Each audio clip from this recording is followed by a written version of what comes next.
Today from Digital Domain Park in Port St. Lucie, the site of the 2012 FHSAA Baseball Finals. This is the Class 7A State Championship game between the Indians of Venice and the Eagles of Brandon. Hello everyone, I'm Mike Rideout along with Mark Schanbach. We welcome you to Port St. Lucie after enduring a little bit of a rain/lightning delay. We're ready for baseball as we get started a little bit late, about 45 minutes after the scheduled start time. But the good news is we have nothing but blue skies and a bright sun up above us ready for today's game. Let's go through the starting lineups for our visiting team. These teams flip-flop. Yesterday Venice was the home team. Today they are the visiting team. The Indians come in with a record of 23-8 under their 13th year head coach Craig Faulkner. They defeated Atlantic yesterday 4-3, rallying from a 3-0 deficit. Leading off and playing and starting at catcher will be number 20, Mike Rivera. Batting second in left field will be number 9, Grant Banco. Batting third at second base, number 5, Mike Knott. The cleanup batter is the pitcher, number 28, Brandon Elmy. Batting fifth at first base, number 25, Nick Longy. Batting sixth at third base, number 19, Kevin Guthrie. Batting seventh, the DH, number 7, Mike Iorio. He did not start but did play yesterday. Batting eighth in center field, number 14, Rex Ingrick. And batting ninth, also not starting but getting some playing time yesterday, was the right fielder, number 1, Danny Rayner. So there's your starting lineups for the Indians. We'll take a look at the Eagles defensively. The Brandon Eagles in the infield, left to right. Taylor Raymond at third base, Jordan Feist at shortstop, Austin Sullivan at second, Alex Gittins at first base, Adam Sass behind the plate catching. And on the mound there in the middle, Eric Hinostroza. In the outfield, left to right, is Chris Toney, yesterday's starting pitcher. In center field, Ryan Anderson, and over in right field, Miguel Fajardo. Your umpires for today, as you take a look at the starting pitcher, Eric Hinostroza. We'll give you his numbers in just a moment. But behind the plate today is Rob Stanton. And at first base will be Tom Costa. And at third base, Steve Smith. They are out of the Treasure Coast. So local umpires today. Mark, yesterday both these teams had to rally in order to meet here in the championship game today. No easy road to the finals. Little numbers on Hinostroza. Comes in with a 5-2 record. He did have one save, so he pitched out of the bullpen as well. Pitched in 15 ball games, had 8 starts, 52 and a third, with giving up 38 hits. Allowed 12 earned runs. Did allow 13 walks, but chalked up 47 Ks. A 1.61 ERA, and here we are ready to go. Back to you, Mike. All right, thank you, Mark. Starting out will be the catcher, Mike Rivera. He's a sophomore. Rivera yesterday walked, also grounded out and lined out, so he's looking for his first hit of the tournament. As I mentioned, Rivera, a sophomore. And he has a plus arm behind the plate, a hard-nosed player who hits the ball to all parts of the field. An unconventional leadoff hitter who finds ways to get on base. He had 6 home runs as a freshman. That is called for a strike, and it's quickly 1 ball and 1 strike. It's 338 down the left and right field lines and 410 to straightaway center field as the next pitch misses outside for ball 2, and it's now 2-1. Hinojosa with the high leg kick.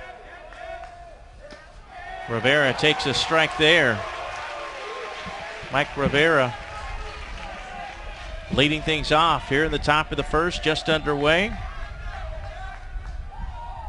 As the 2-2 pitch is outside for ball 3, and the count is full. Interesting deliver for Hinojosa. A little old school, more like your late 1900s sidestep to first base. Not over your head. Hiding that ball well. There's ball 4. A leadoff walk for Rivera. And that'll bring up the senior left fielder, Grant Banco. As we did last night, we immediately get the courtesy runner for the catcher.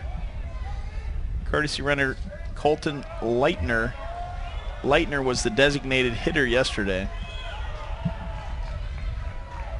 So Leitner at first base. And here's Banco batting from the left side. As Hinostroza works from the stretch and delivers high for ball one. Benko looks to sacrifice here. Benko has signed to play at Eckerd College, one of the captains on the team. 3 for 3 yesterday. Like to get another add to that extended hit streak. Well, he lines right to the first baseman, and he's going to double up Leitner for the double play.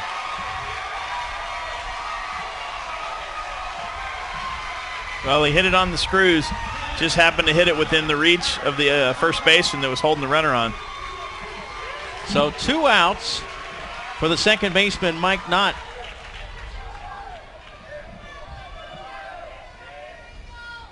Big break for Hinostroza right there.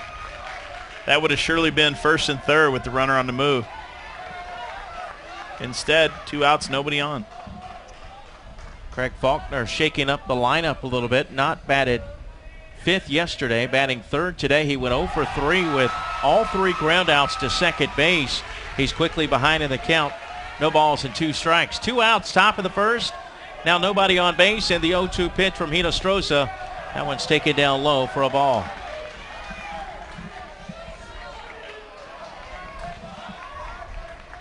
Mike Knott has committed to Florida Tech. He's called the Silent Assassin, one of the leading hitters on the team, as he bounces this one foul first base side. Well, Knott bouncing back up into the 5 spot. Faced the lefty starter yesterday, so he is flip-flop Longy and Knott in the batting order from yesterday to today. Knott second on the team and runs, hits, average, and doubles. That one's hit foul again, first base side. Batting .397 coming into the tournament. 1 ball, 2 strikes, 2 outs, top of the first. The Class 7A state championship game from Port St. Lucie. Right here on the FHSAA network, the 1-2 pitch. Breaking pitch just missed outside, ball 2. 86 degrees. Temperature has risen a couple of degrees since they took the tarp off the field. The 2-2 pitch. That one is hit foul, third base side. And that kicks back out onto the field of play. Left fielder retrieves it. Both these teams haven't won many state championships in baseball. In fact, Brandon has never won. They're seeking their first state title in school history. Venice seeking just their second state title. As this one's bounced over the head of Hinostroza. Charging in, Sullivan. His throw to first is in time. 4-3 on the putout, and that will do it for the Indians in the top of the first. No runs, no hits, no errors, a walk, but nobody left on base. We've completed a half inning of play. It's the Indians nothing. The Brandon Eagles coming to bat right after this.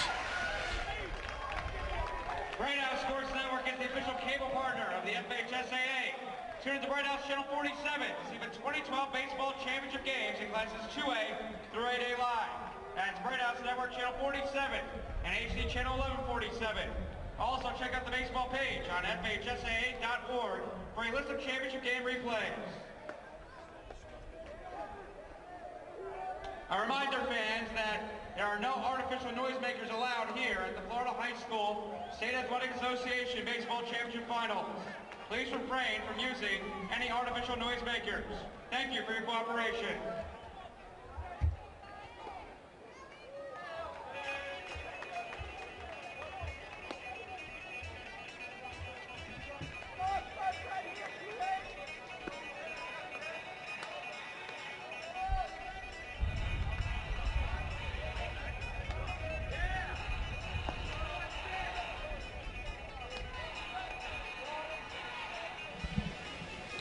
Mike Rideout, Mark Schanbach here at Port St. Lucie's Digital Domain Park. This is the spring training home of the New York Mets.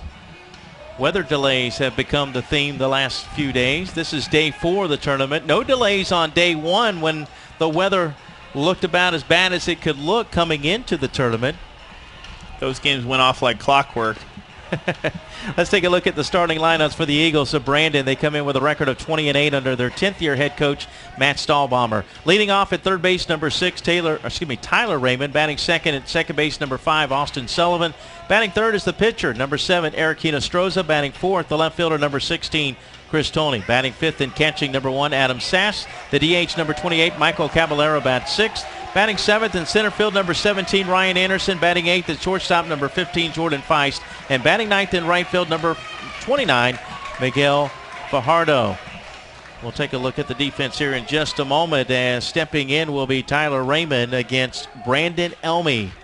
Our Big Elm, also known as Elmo, on the mound for the Indians.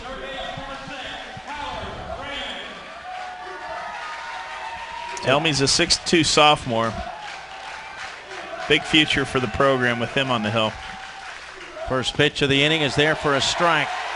0-1.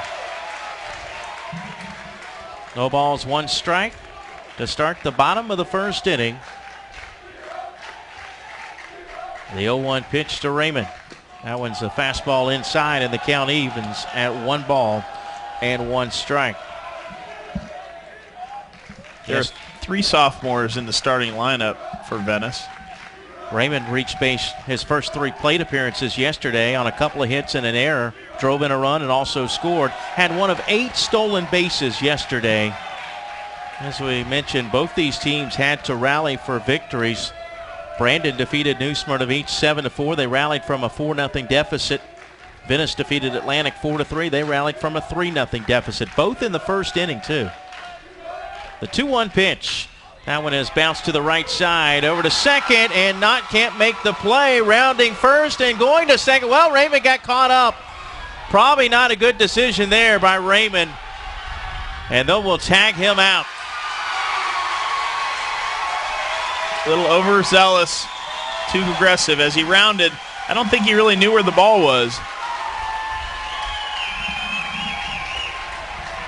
Well, that still should be scored an error, even though they get him out.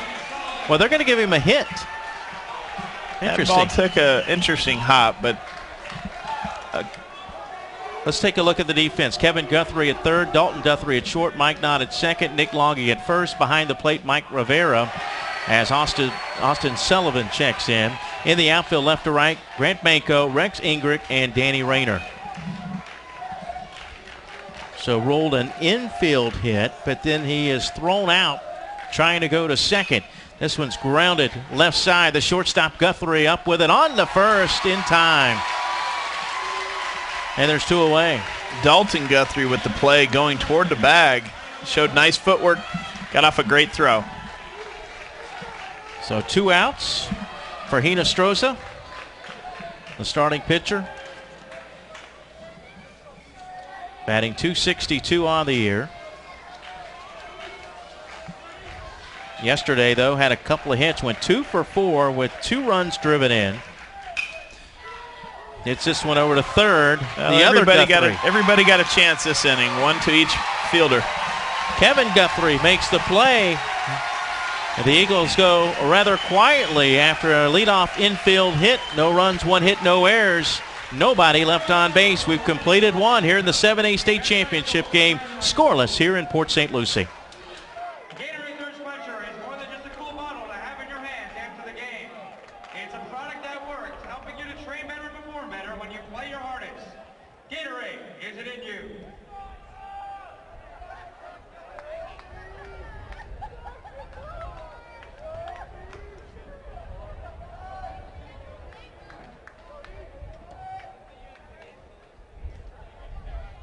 And we want to thank the Treasure Coast Sports Commission and St. Lucie County for sponsoring the championship event.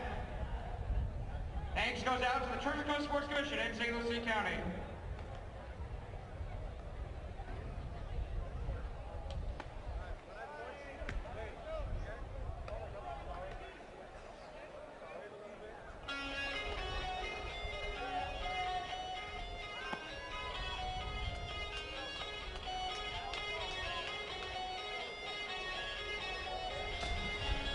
First of 2 state championship games coming up today, and then after today, Mark, we'll be halfway done with the FHSAA baseball finals. exactly at the halfway point. We will have completed the upper half, 5, 6, 7, and 8A. The 8A championship game is coming up tonight. Marty Palman will handle the play-by-play. Mark Schanbach will join him for that. And then we get started out with the smaller classifications in the morning. 10, 1, 4, and 7 coming up.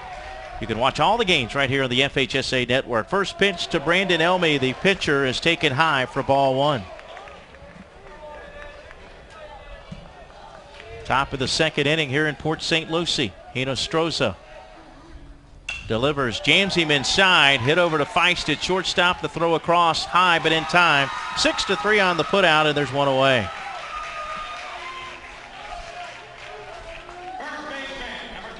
Looks like another pitcher's duel brewing here. A lot of ground balls. Pitcher staying in the strike zone. Here's Nick Longy. He is a junior who has committed to LSU. And he jumps on the first pitch and lines it right to the second baseman Sullivan for the second out of the inning. Now, I got a chance to hang around in the press conference yesterday and just listen to Coach Faulkner talk about his playing days at LSU. Played for Skip Burtman, played in a couple of World Series. LSU has been in that World Series more times than I can count on one hand. Right. Here's Kevin Guthrie, the third baseman.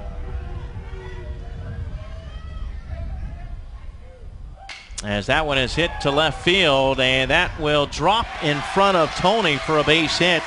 First hit of the game for the Venice Indians. A two-out single. Outfielders are playing back, respecting the power of Guthrie.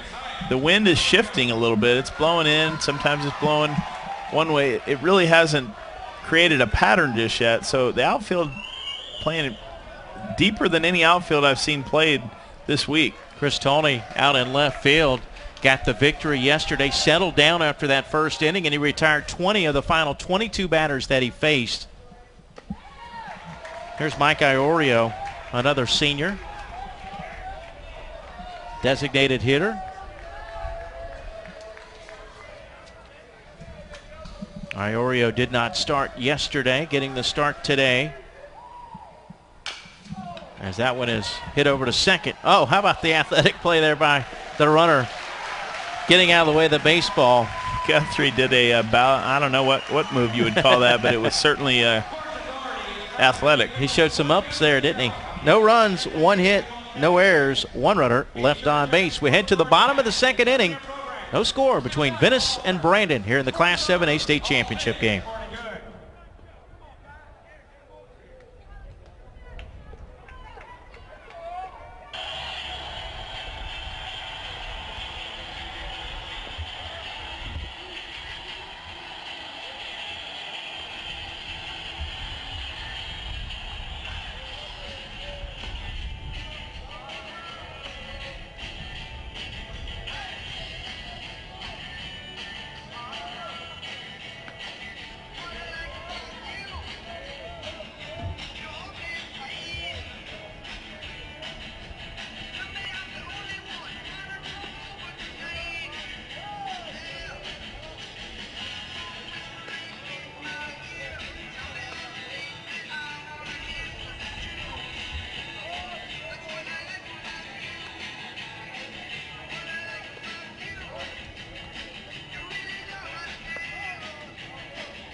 Here in the bottom of the second, the Brandon Eagles will send up the middle of the lineup. 4, 5, and 6. Chris Tony will lead things off against Brandon Elmy. I see plenty of the teams that are going to be playing early tomorrow already here, going to spend the night. Trinity Christian from Deltona I see in the park. Hilliard I think I see in the park. Can't see on the other side. Union County was here earlier, but they had a 5 o'clock practice.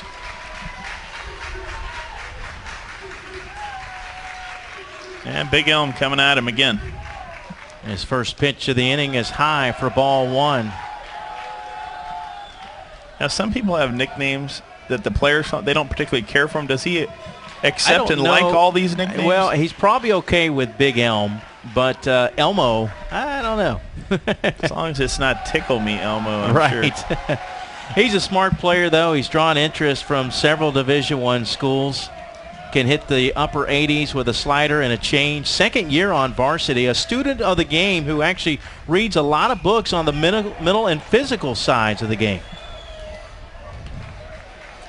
Well, he's all business out there on the mound. Coming right after people. Getting a lot of ground balls, keeping his defense involved.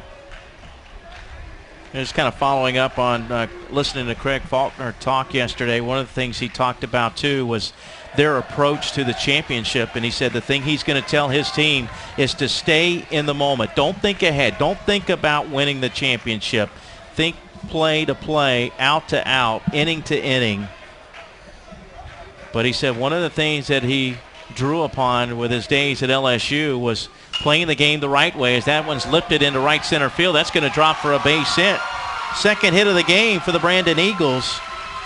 Leadoff single here in the bottom of the second. But he also, talked about things other than baseball and the fact that they, take a mission trip to Panama. They work with handicapped kids, and, it was important for him to teach the game as the way it's supposed to be played. So Elmy allows a leadoff single. That will bring up senior catcher Adam Sass.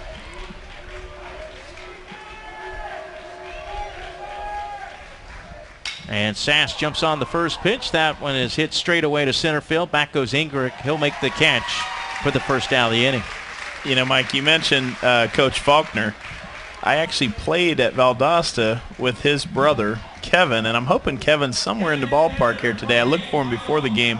Didn't get a chance to see him, but we played in a College World Series together out in Riverside, California back in 1983. So it'll be good to catch up with him. One out, one on. And here's Michael Caballero, the designated hitter.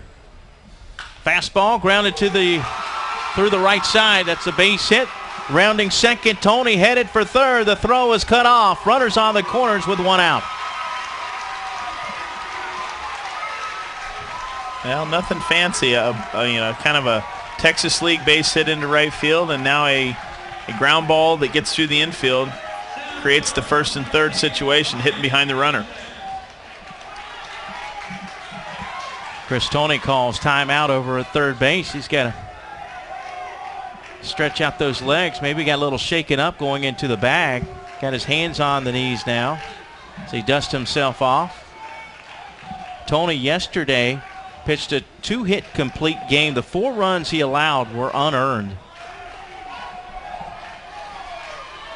Looks like he's all right. And in steps Ryan Anderson, sophomore center fielder. You mentioned Tony went a complete game, 7 innings. Showed great composure under duress with the defense throwing the ball around in the first inning. New Smyrna put 4 on the board, and he did not allow a run nor a hit the rest of the way. Ryan Anderson had a couple of hits yesterday. Scored twice, also a couple of stolen bases. Between the 4th and 7th innings, they swiped 8 bases yesterday. The 1-0 pitch, called a strike on the outside part of the plate, and the count evens at 1-1.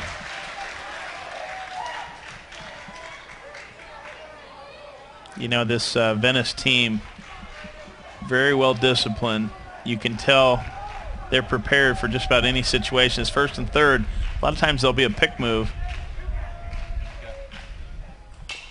And that one is hit to first base. They're going to go to second, and it's dropped at second base, and now here comes the run. Tony will score, and Brandon takes the first lead of the game, 1-0.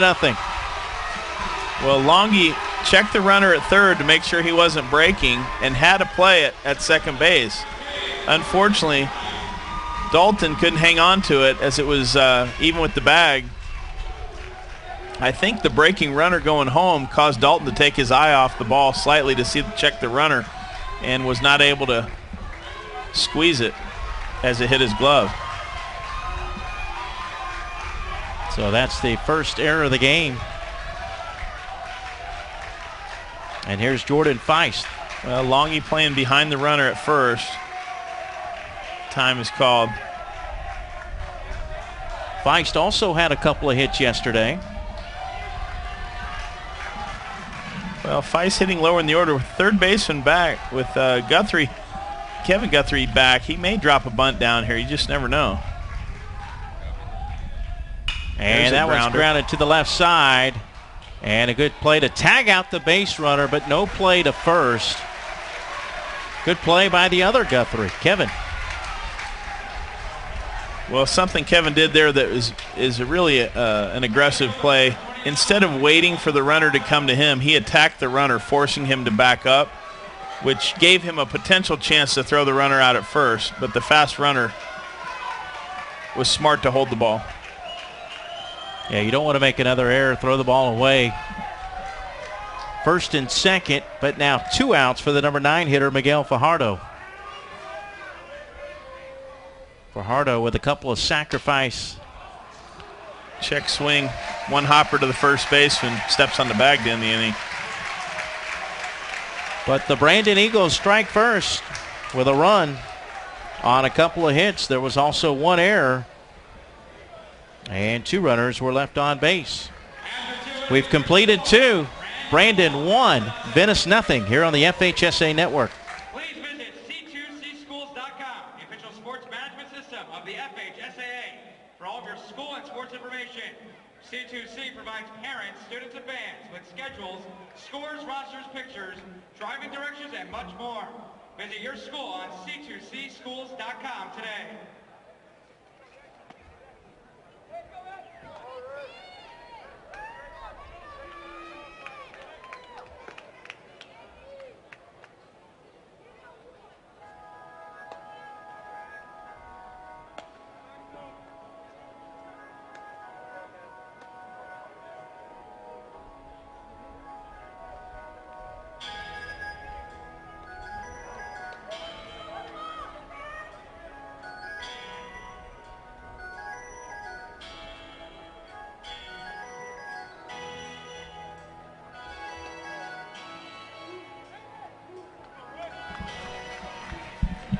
Brandon Eagles with a 1-0 lead as we head to the top of the 3rd inning. Brandon has never won a state baseball title in school history. The Eagles reached the final in 1990, losing to Altamont Springs Lake Brantley 10-9 at Baseball City. And in 1996, they fell to Longwood Lyman 2-1 at Ed Smith Stadium down in Sarasota. Venice going for their 2nd state title, their first since beating Port St. Lucie 12-1 for the 5A crown in 2007. That also was at Ed Smith Stadium in Sarasota.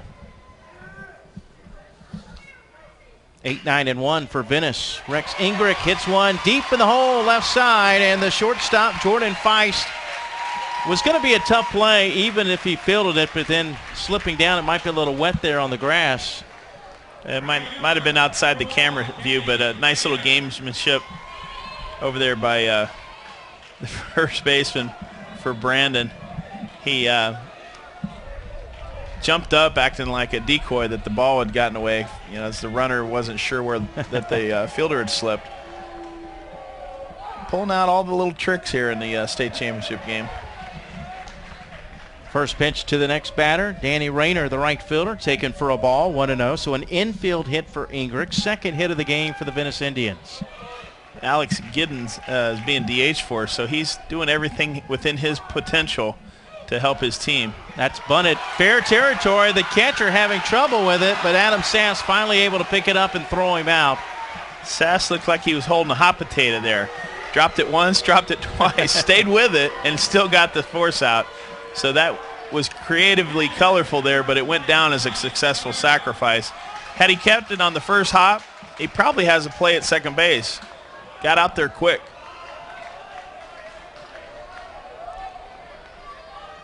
So we head to the top of the order. Here's Mike Rivera, sophomore catcher. Walked back in the first. 0 for 2 in the tournament. Rivera, as a youth player, was kind of known, will have glove will travel. Young man played on a lot of different travel teams, was always being asked to be playing outstanding catcher. You can never be too strong up the middle. They have a great future with the shortstop, Guthrie, and Rivera, both sophomores. Rivera called mature beyond his years defensively. Co-winner, the Defensive Player of the Year last year. 1 ball, 1 strike. As that one's in the dirt for ball 2, 2-1.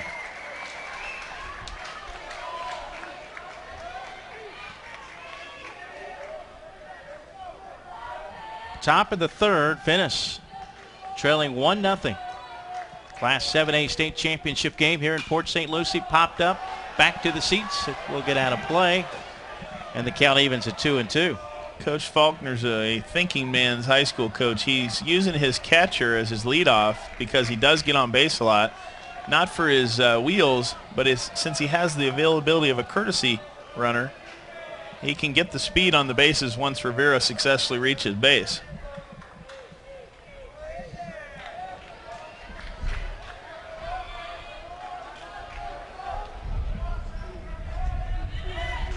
Ingrid leads off of second. Hinostroza works from the stretch. His 2-2 pitch, boy, it looked good, but just missed, maybe a little bit high. And the count is now full. Rivera walked on a 3-2 pitch in the first. The 3-2 pitch here in the top of the third. Fastball popped up right side. The first baseman in foul territory coming over in front of the dugout. Gittens will make the catch.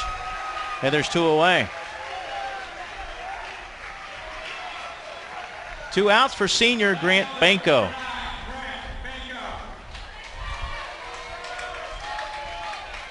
Banco went 3 for 3 with an RBI yesterday.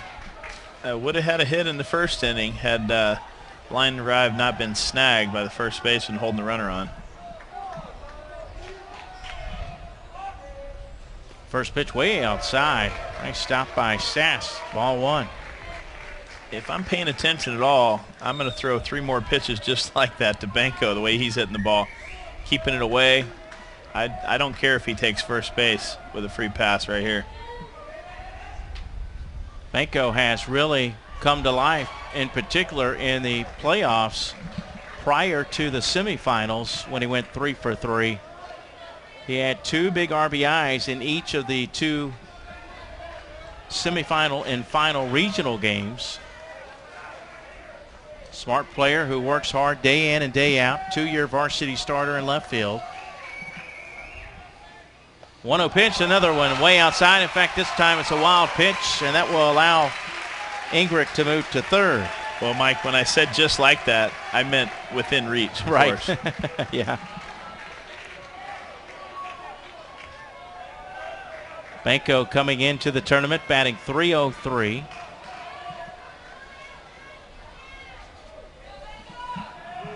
Well, you got a left-handed batter on deck, and Banco, the lefty, heading the count 2-0, looking for something he can drive. He drove in his 10th run yesterday.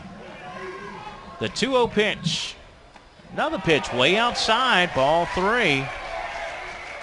Those are 3 of the widest balls I think I've seen in one at bat. I mean, those would have gone behind the right-handed batter if there'd have been a batter standing there. 3-0 pitch is there right across the plate for a called strike, 3-1.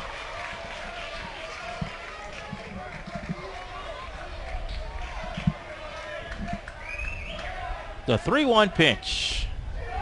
Called a strike on the inside part of the plate at the knees, 3-2.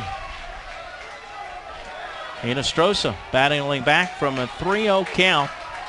3 balls, 2 strikes, 2 outs. Runner at third, 1-0. Venice trails here in the top of the third inning. Swung on, hit to center field. That's going to drop for a base hit, and we're all tied at 1.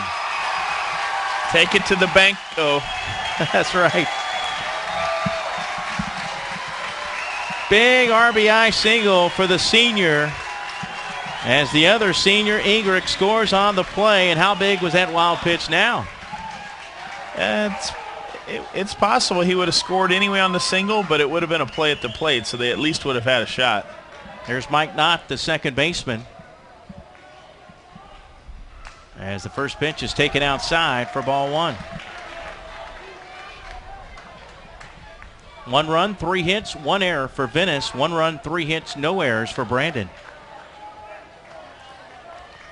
Longy has hit the only home run that the team from Venice, the Indians, have had all year. So they're not a home run hitting team. They play small ball. They go hit and run. They hit the ball the other way. They play the game the right way with the talent that they have, and they've found a winning formula.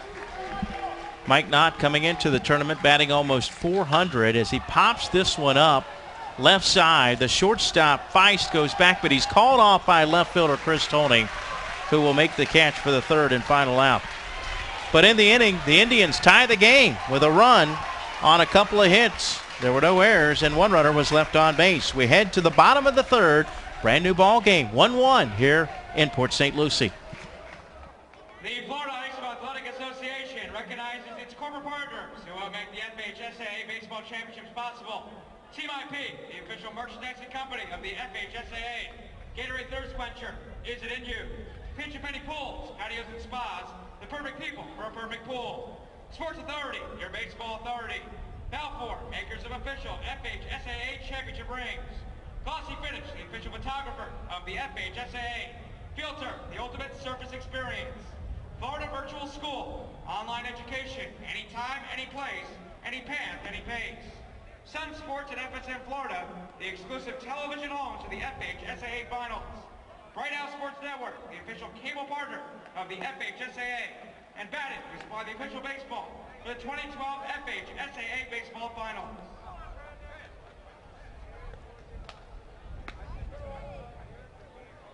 Copy.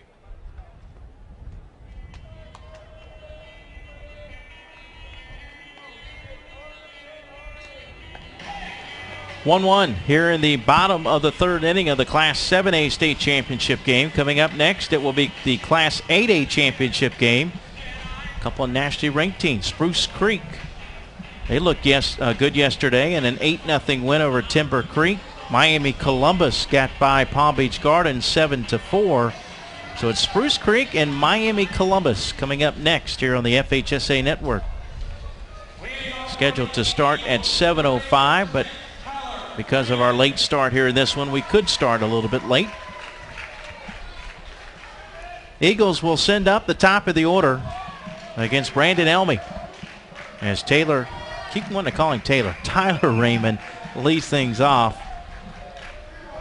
Senior third baseman who had an infield hit back in the first, but he rounded the base as that one is hit out of play left side and took off for second on a ball that got away in short right field, and they threw him out.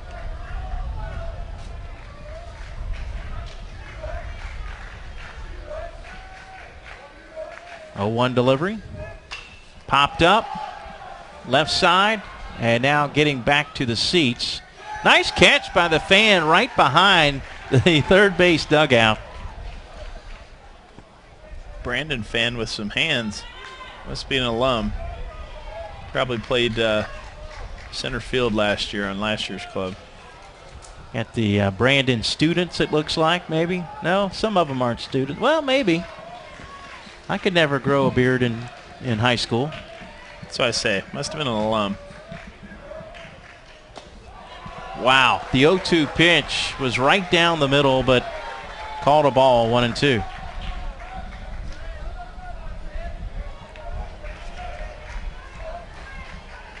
Raymond with 3 hits in the tournament now. The 1-2 pitch outside, 2-2. Most leadoff batters very patient at the plate. They very used to seeing a lot of pitches, fouling off good pitches from the pitcher. The 2-2 pitch grounded to the right side. The second baseman Knott is up with it on to first in time. 4-3 on the putout. There's 1 out here in the third. 1-1 game in the bottom of the third. Brandon and Venice playing for the Class 7A state championship. There's Austin Sullivan, sophomore second baseman, who grounded out to short his first at bat. Sullivan 1 for 4 yesterday. Thought about bunting, but pulls the bat back and takes it low and outside for ball one.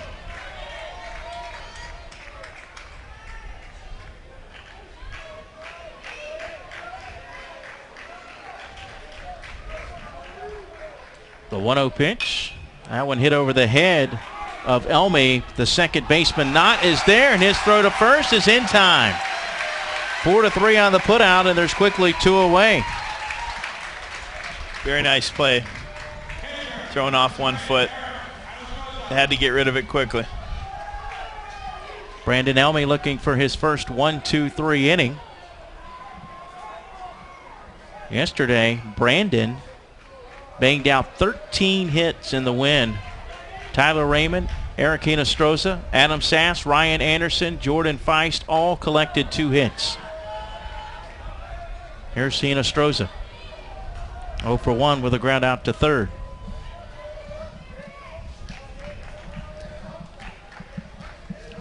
The 1-0 pitch. Swung on and popped up to center field. Ingrid barely has to move. He'll haul it in for the third and final out.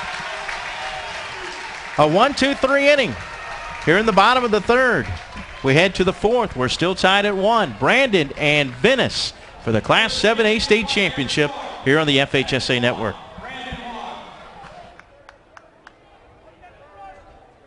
Do you want to become or stay involved in high school athletics? There's a role for you to play as a contest official. Opportunities are available for both students and adults to get back to the sports you love by refereeing or umpiring contests in a variety of sports, including baseball.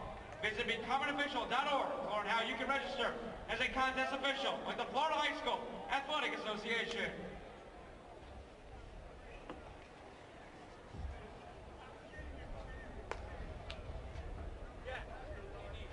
Hear those chips.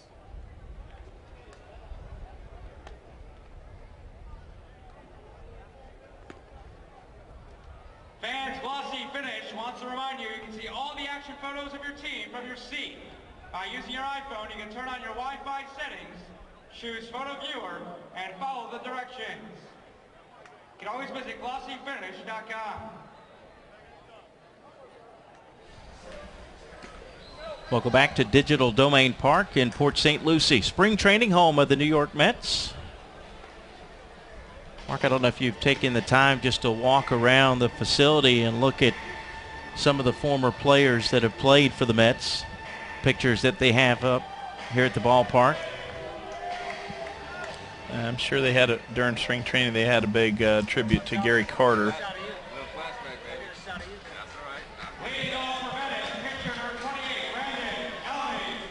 Here's Brandon Elmy to lead things off. Sophomore pitcher 0 for 1 with a ground out to short. I get a feeling Big Elmo, or Big Elmas they call him, he's going to have a home run before his career is over at Venice. Big sophomore, 6'2". Takes that one high for a ball. That one is called a strike, and the count evens at 1-1.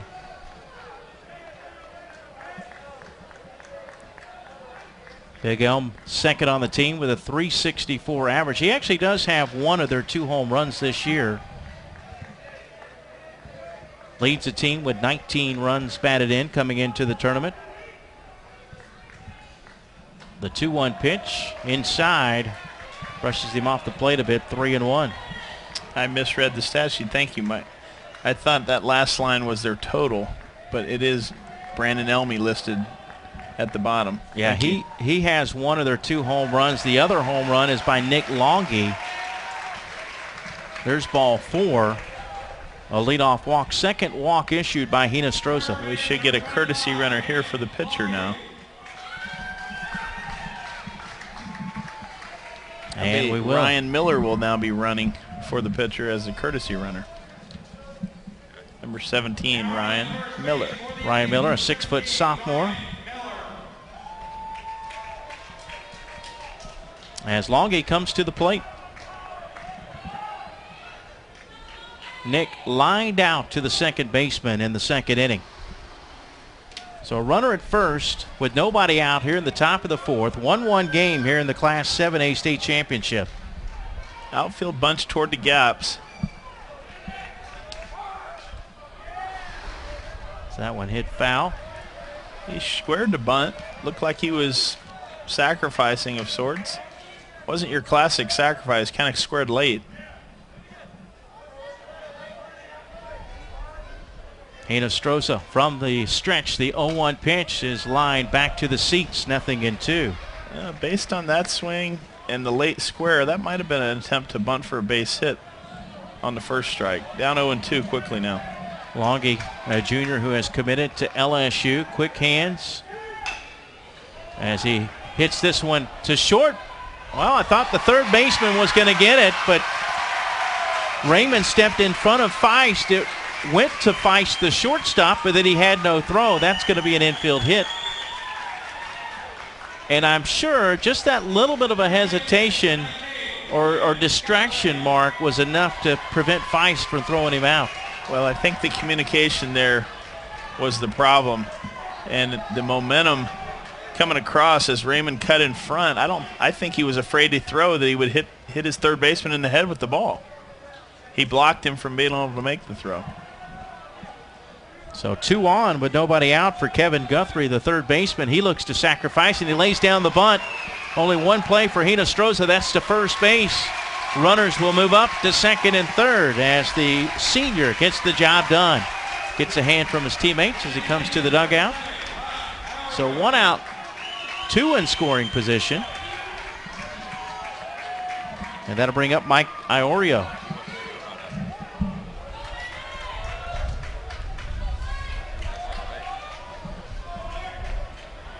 Well, Iorio is 0 for 1. He grounded out to second in the second inning. The infield is drawn in now as the 1-out pitch is there for a called strike, 0-1. Iorio got to pinch hit last night but walked, so did not get an official at bat there. He's a senior going to UF, will not play at UF. A captain, senior leader who hits left-handed, played cornerback on the football team, a competitor who gets the most out of his ability. He usually pinch hits against right-handers, which is maybe a reason he's getting the start today. The 1-1 pitch taken outside, ball 2, 2-1. Well, it's pretty safe to say he's only going to face right-handers today. There is not a left-hander on the staff of the Brandon Eagles. 2 balls, 1 strike, 1 out. Runners at second and third for Venice. 1-1 game here in the top of the 4th as that one misses for ball 3, and it's now 3-1. Rex Ingrid, who had an infield hit, awaits on deck. First baseman up in the edge of the grass. Third baseman even with the bag. As that one is fouled back, it's 3-2.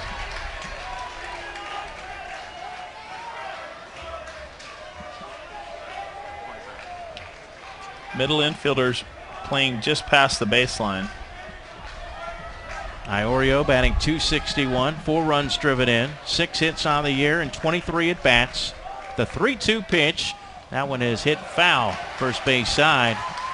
A little bit closer to the line, and that one could have been trouble because the first baseman Gittins playing in on close to the grass. Well, you're trying to get the ball out of the infield here, but your next best thing would be to drive one through the infield instead of blooping it over him. The 3-2 pitch is outside for ball 4, and the bases are loaded.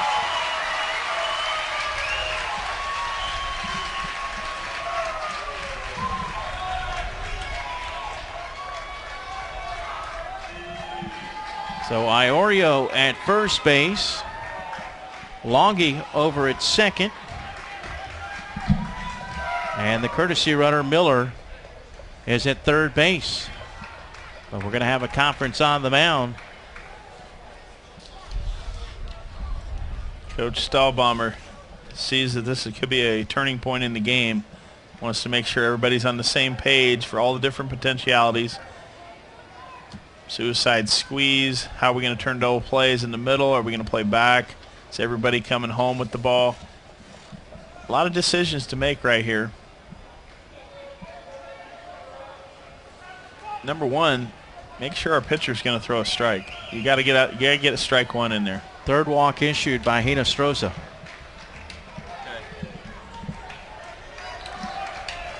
Bases loaded for the center fielder, Rex Ingrick. Well, let's see how they played in the infield. Looks like the middle infield is still coming home with the ball. They're not playing traditional double play up the middle.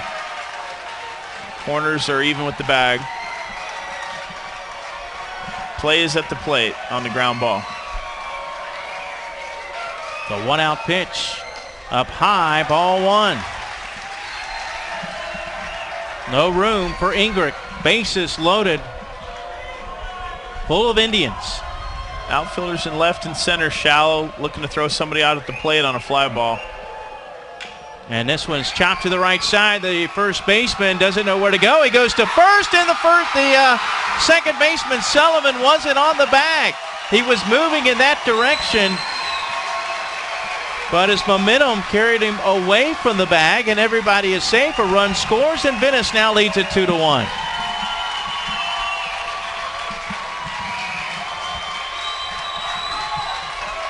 That actually will be ruled an infield hit. Second hit of the game for Ingrick. He picks up an RBI. Well, he can thank everyone for the hit based on the contact play. That play was, once the ball was hit on the ground, runner from third took off like lightning, taking away the good play option of throwing home on the high chopper, and then all confusion, bedlam broke out there. First pitch to Danny Rayner. Junior right fielder's taken for a ball. The 1-0 pitch. That one also misses. Ball two.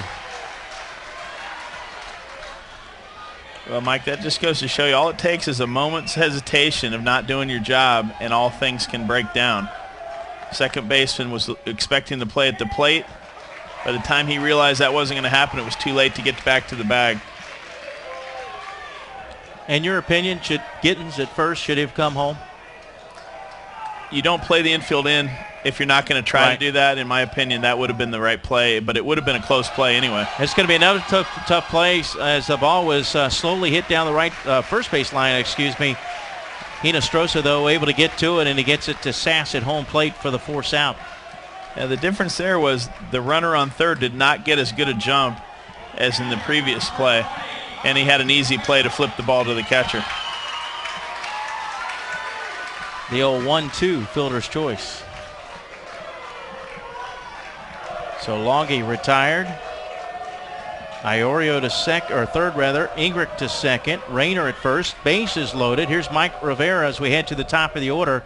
And the 2-out pitch to the sophomore is there for a strike. 1 run in, 2-1. Venice leads Brandon in the top of the 4th inning here in Port St. Lucie. Hinostroza working from the windup, delivers inside and high, and the count evens at 1-1. Rivera's a good fastball hitter, so if that ball looked like he was challenging him inside, if he turns on a fastball, there's a lot of room down the left field line. Could plate 3 runs. Swung on, hit to third, goes off of Raymond. He picks it up, throws to first, makes a bad throw, and it gets by the first baseman. Couple of runs are going to score on the play. An error on the third baseman, Tyler Raymond.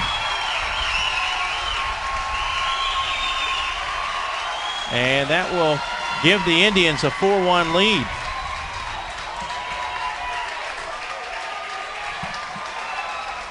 Iorio and Ingrick score on the play. Well, while that was going on, Colton Leitner, number 21, slipped in, notified the umpire the courtesy runner for the catcher is at first base. So 3 runs have scored here in the top of the 4th inning. And here's Grant Banco. Banco had an RBI single last inning. He bats with runners on the corners and 2 outs. Hinostroza delivers across the plate, maybe a little bit high. It's called a ball, 1-0. The 8th batter to come to the plate here in the 4th.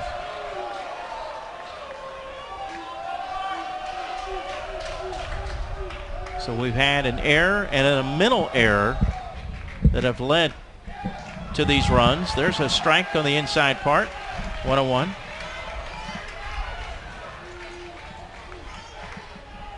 Also a couple of walks.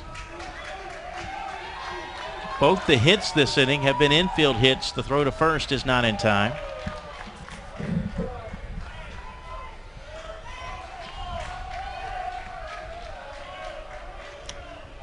Got to get an out here. Don't want to let this game get too far away from you. 1-1 pitch is there for a called strike. It's 1-2. Well, they're in the heart of the lineup. They want to shut this down right here and get back in and bat. If you're Brandon, the Eagles are definitely afraid of this thing breaking wide apart if he gets the base hit right here. Banco went 3 for 3 with a game-winning RBI yesterday as he jumps on a breaking pitch and fouls it off towards the first base dugout. No activity in the bullpen for the Eagles. It's Hinostrosa's game. Really has been victimized by some unfortunate plays in the field. Hinostrosa from the stretch, the 1-2 pitch. That one is lined back to the seats. Brandon Elmy led off the inning with a walk. Nick Longy had an infield hit in which Tyler Raymond, the third baseman, stepped in front of Feist, the shortstop.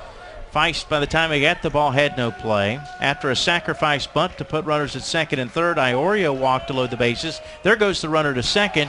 The pitch is called a ball. There will be no throw. A stolen base for Leitner. Rex Ingrick then hit the ball to first. The infield was playing in, but Giddens had no play. Everybody was safe. Rayner then hit one back to the pitcher who threw home as this one's hit to Hinostrosa. As he throws on to first in the inning is over. 1-3 on the putout, and that will do it for the Indians. But Venice takes the first lead of the game with 3 runs on just 2 infield hits. There was also a big error, a middle error, and 2 were left on base. We head to the bottom of the 4th. It's now Venice 4, Brandon 1, right here on the FHSAA Network.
Four runs, 5 hits, 1 error for the Venice Indians. 1 run, 3 hits, 1 error for the Brandon Eagles. As we head to the bottom of the 4th inning, the Eagles will try to get 1 or maybe all 3 of those runs back that Venice scored in the top of the inning.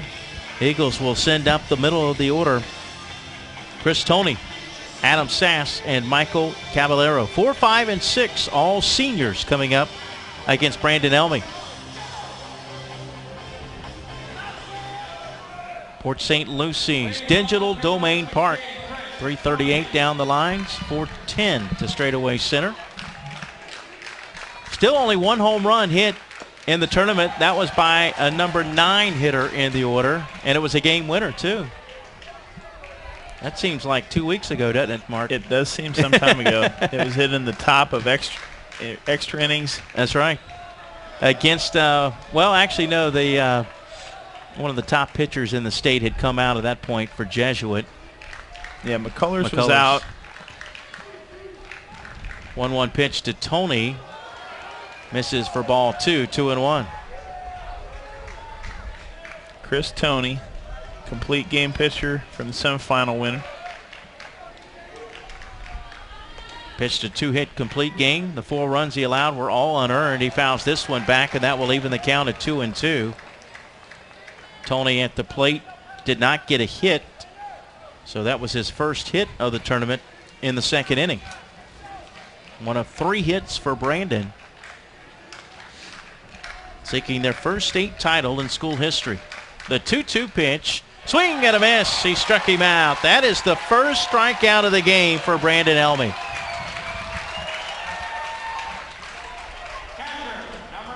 Yeah, some precautionary stretching and throwing down in the bullpen. Got number 12 that's on the rubber and number 15 going to the other side. 12 would be Tyson Albert, who started the game yesterday for Venice. Here's Adam Sash, the catcher. Flew out to center field in his first at bat. He's 0 for 1. Sash was kind of forced into the action as a catcher when Tyler Raymond tore his ACL prior to the 2011 season. Coach Stahlbaumer talked about the idea of him taking over the catcher duties, even though his heart was set on shortstop. But Coach Stahlbaumer told him that would be his best option to get to college. This one's a little soft pop-up to Elmy, the pitcher, who will make the catch for the second out of the inning. Elmy's settling into a groove right here. All the throwing in the bullpen could just be a good opportunity to get on television network and be seen. Albert only went an inning in the third yesterday, so he is going to be capable of coming back. Only pitcher probably not able to come back is going to be Hammond, who went 5 2/3.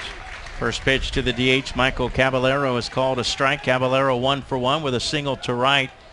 Brandon Eagles were here in 2008, lost to Dunedin 16-3 in the state semifinals, as that one is hit pretty well to right field, but Rayner got a good jump on it, and he goes back a few steps and will make the catch for the third and final out. It's a 1-2-3 inning in the bottom of the fourth through 4.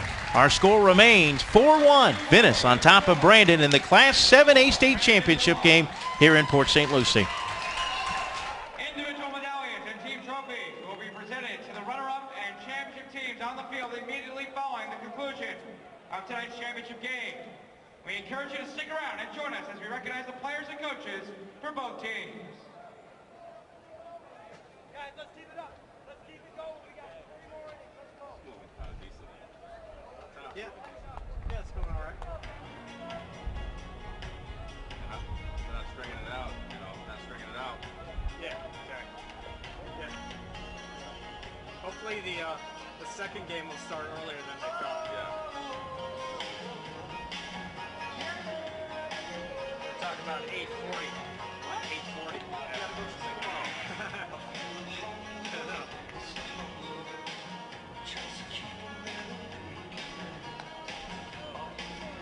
Come on, get it going, baby.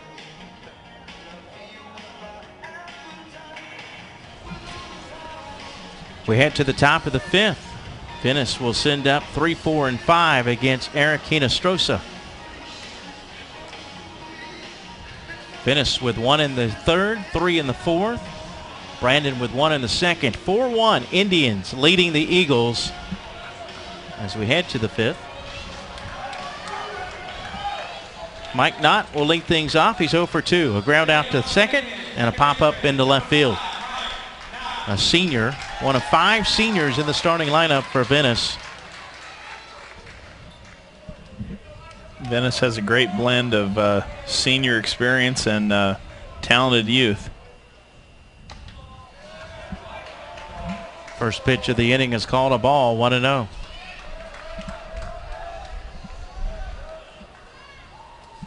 One of the things that Craig Faulkner talked about yesterday in the postgame, somebody asked him about a weakness.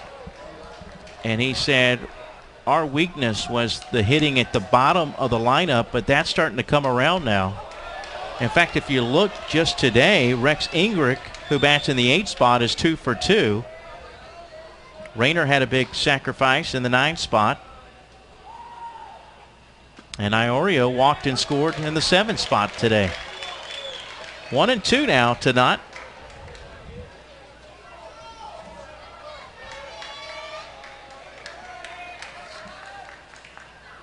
That one's way outside for ball 2. 2-2.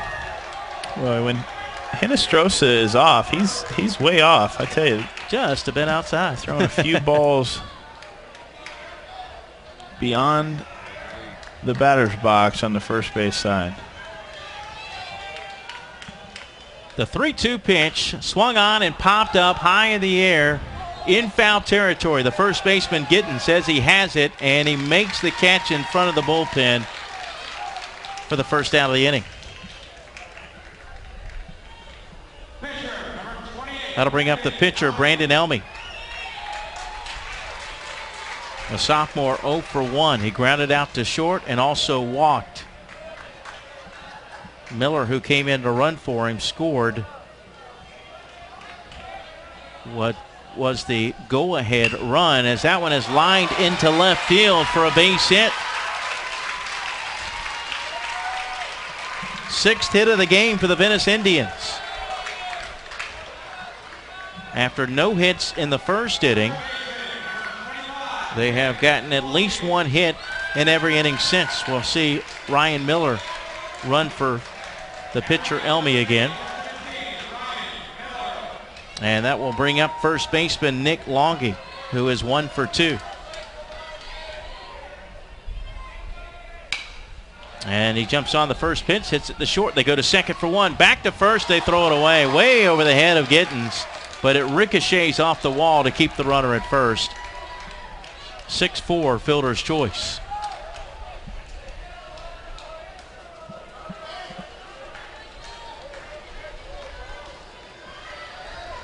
So with 2 outs, we'll bring up the senior Kevin Guthrie. Kevin Guthrie, the son of former major leaguer Mark Guthrie.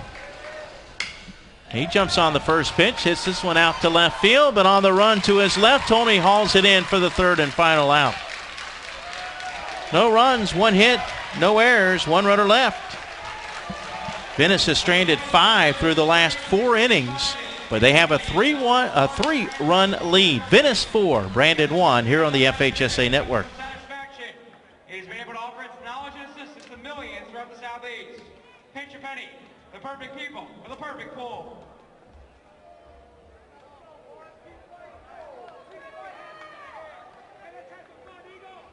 What were the 3 top baseball movies?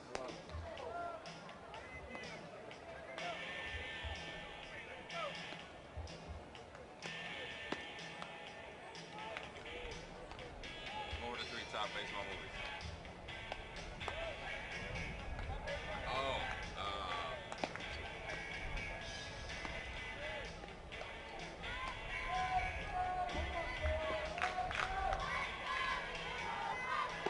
give me that one again.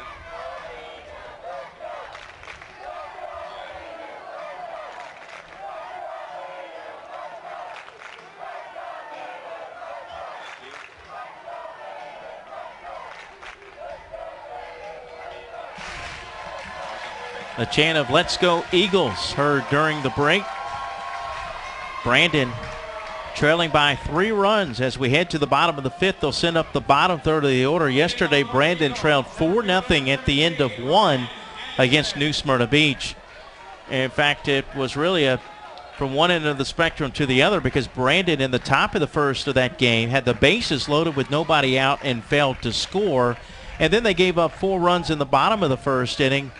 Some errors opened the door for New Smyrna Beach, but then Brandon just kind of started making the comeback. Got a run in the 2nd, 3 in the 4th, 3 in the 5th. 7 unanswered runs for Brandon as they defeated New Smyrna Beach 7-4. Ryan Anderson leading things off. First pitch was a strike. Well, Mike, Adam Sass taking this time while his team is hitting to get his arm loose down in the bullpen. Starting catcher may be called on to close or come in and pitch the last inning. Anderson reached on a fielder's choice, but the second baseman dropped the ball on the throw to second for an error. Takes that one outside for a ball, 1-2. Anderson with a couple of hits yesterday, and he stole a base each time he got on. But he swings and misses at this one for the first out of the inning. Second strikeout of the game for Brandon Elmy. Elmo throwing something there that looked like a little cut at the end. Caught the batter frozen practically. So 1 out, nobody on base for Jordan Feist, the sophomore shortstop. That's a tough pitch to hit. It started out on the middle outer half and cut away from the right-handed batter. There it is First again. pitch, yep. Looked like it got hit off the end of the bat. Slow roller over to the first base dugout. It looks like his fastball coming out of the hand, but it darts away from the right-handed hitter late. The 0-1 pitch. Taken outside for a ball, 1-1. Took a little off of it there, broke it down. Feist was hit by a pitch and also singled twice yesterday, drove in a run. Big cut here, swing and a miss. And he's behind in the count, 1-2. Eagles with just 3 hits so far today.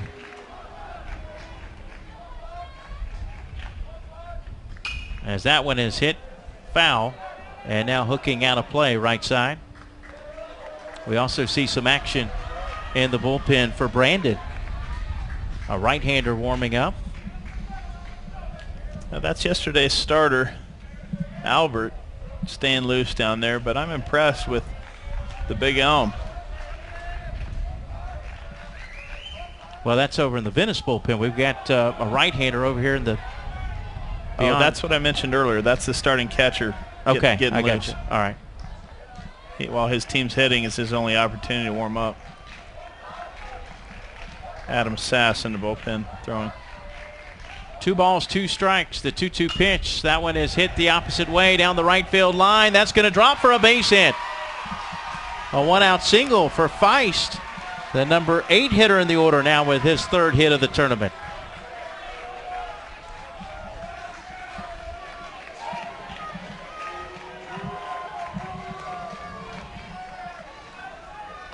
Brandon knows all about comebacks. Came from behind 4-0 yesterday.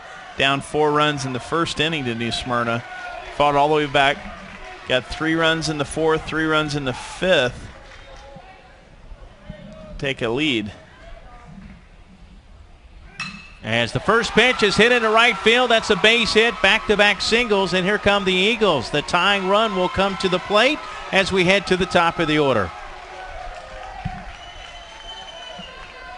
Tyler Raymond will step up.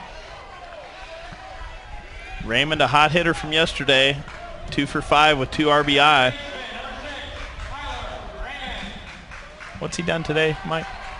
Today he had an infield hit in the first and then grounded out to second in the third, so he's 1 for 2 today. Well, we have a timeout. Pitching coach going out, have a chat with his starting pitcher.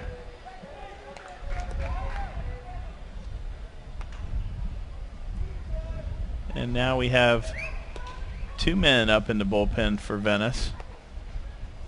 Looks like Hammond is actually up again. Threw 5 2/3 yesterday. Can't see it. He's got plenty of rest after this. That hit by Fajardo, the 5th hit of the game for the Eagles.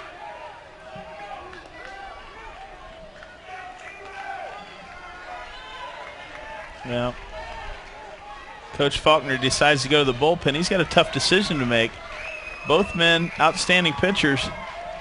One with a fresher arm perhaps, but Hammond very effective yesterday. 1-out pitch is in the dirt. Nice Ball block 1. by Rivera. Kept that ball in front somehow.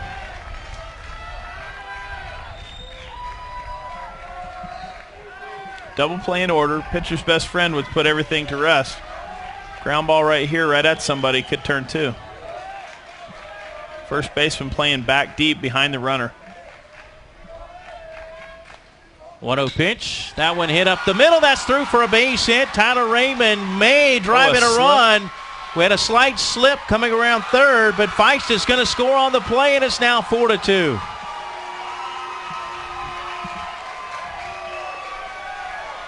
So Raymond drives in his 3rd run of the tournament. I believe the tables have been turned on Big Elm. It's pitching bullpen is ready. Pitching coach sprinted down to find out just for sure who all's ready and what the situation is. They're close. They're not completely ready. Well, here's Austin Sullivan. Sullivan second on the team with a .315 batting average coming in. Yesterday went 1 for 4. Today 0 for 2. So he's probably due. We're buying time. Yep. This meeting is about buying a little bit more time to get the bullpen completely ready. I think we're bringing Hammond in. If I had to guess, the side armor with the frisbee breaking ball, big breaking right-handed side armor, good control of the fastball, extremely effective yesterday.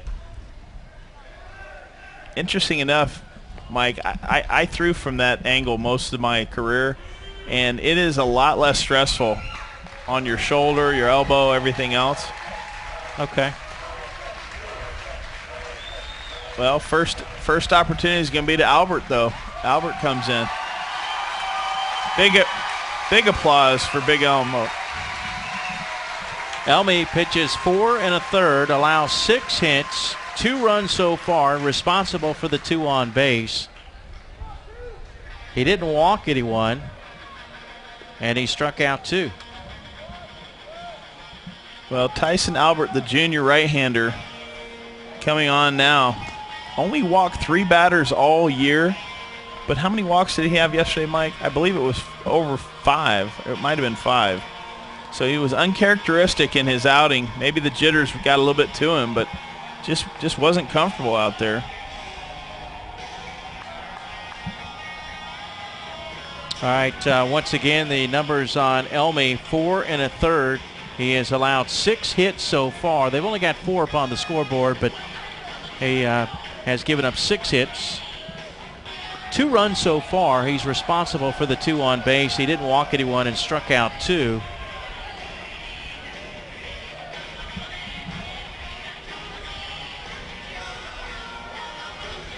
And Albert, with only an inning and a third yesterday, he allowed 3 runs. 2 of them were earned on 6 hits.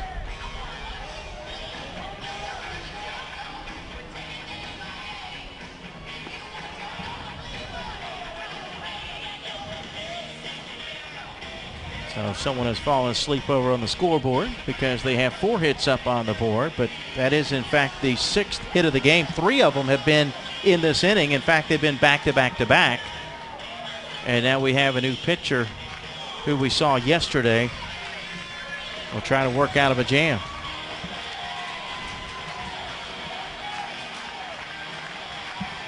Tyson Albert coming on in a pivotal moment here in the top of the 6th. I'm sorry, in the bottom of the 5th. Against Austin Sullivan. Right field, center field, playing short. Left fielder, average depth. The 1-out pitch. That's in the dirt. Good stop by Rivera to keep it in front of it. Actually bounces off to his left, and that's going to allow the runners to advance. A wild pitch will move up Fajardo to third and Raymond to second. So now the Eagles have the tying run in scoring position. Well, no chance for the easy way out for Albert with 1 ground ball. Can't get 2 outs. Now he's going to have to retire 2 batters.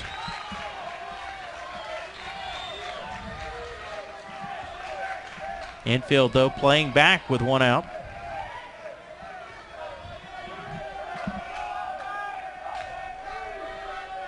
The 1-0 pitch. This one is bunted foul.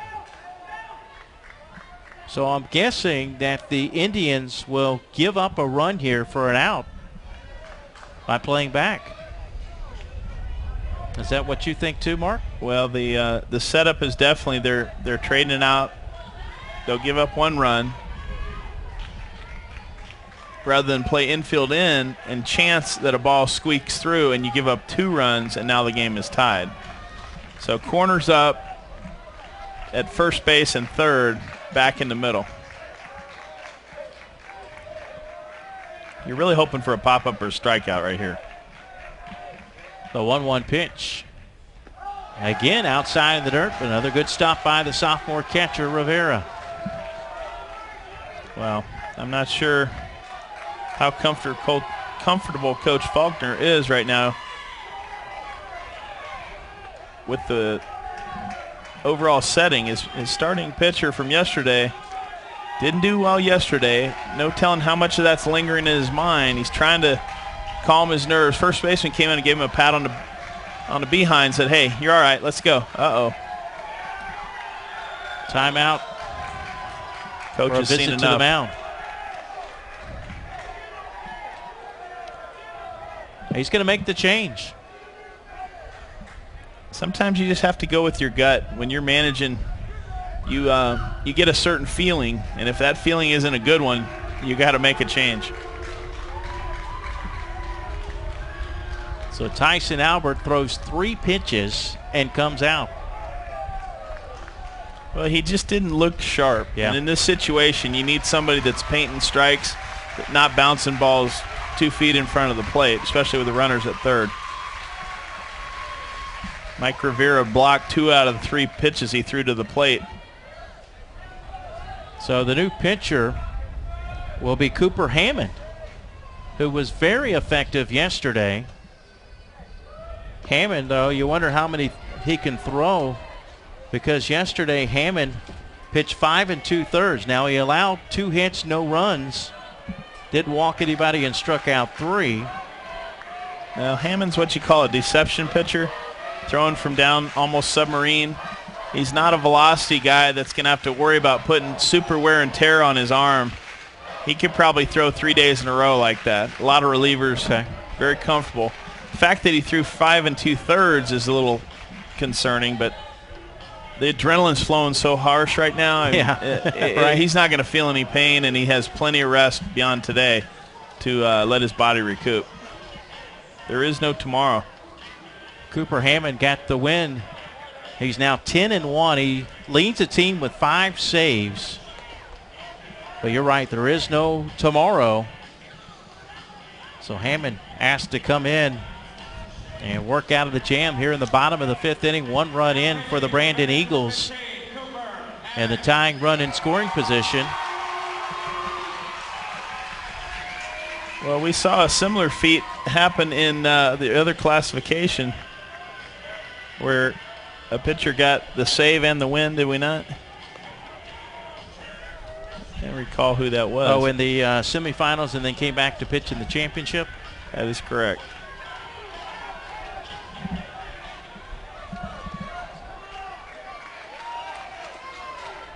All right, we're back under play here with a count of 2 balls, 1 strike already. Hammond assumes that count.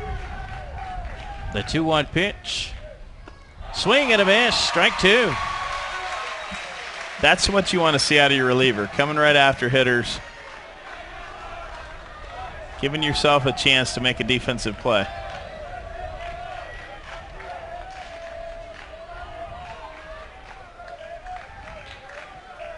The 2-2 pitch. Called, strike 3. Threw the Frisbee. I call it the Frisbee because you know how Frisbee will, you throw it with that spin and all of a sudden it'll be going and then it'll take that dive to the left or dive to the right. Right. That's what that sidearm slow breaking ball does. It freezes a hitter and then all of a sudden it darts over the plate. So 2 outs now for Eric Hinostroza, the starting pitcher, who's 0 for 2. Runners at second and third in a 4-2 ball game. And this one is bounced foul down the third base line.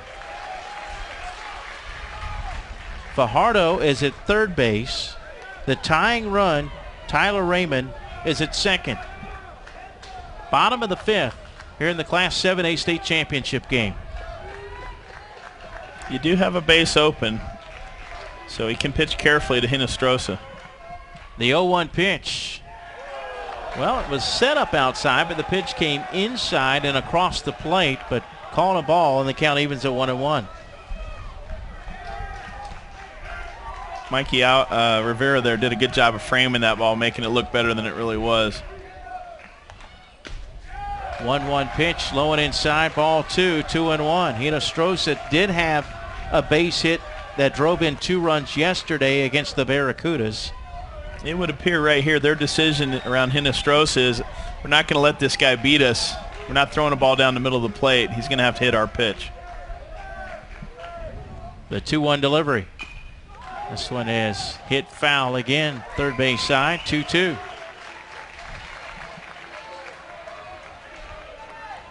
Chris Toney on deck, but there are 2 outs. Interesting decision right here.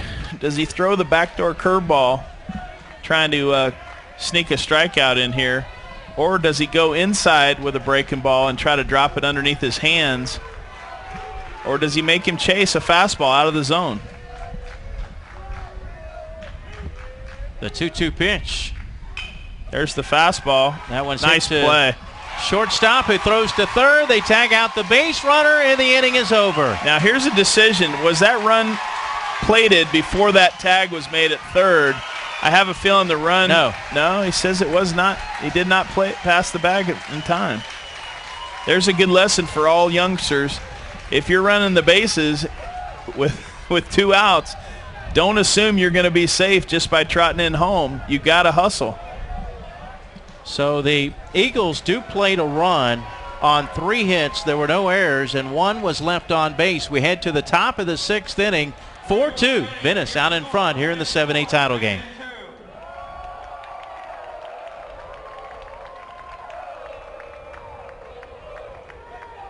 To purchase photos from the 2012 FHSAA Baseball Finals, visit Glossy Finish Photography on the World Wide Web at FHSAA.glossyfinish.com. You can then order prints and posters of the players online. But why wait on a Glossy Finish brand ambassador in a red vest? And they can make sure your favorite player has their photo taken. Glossy Finish, official photographer of the FHSAA Finals.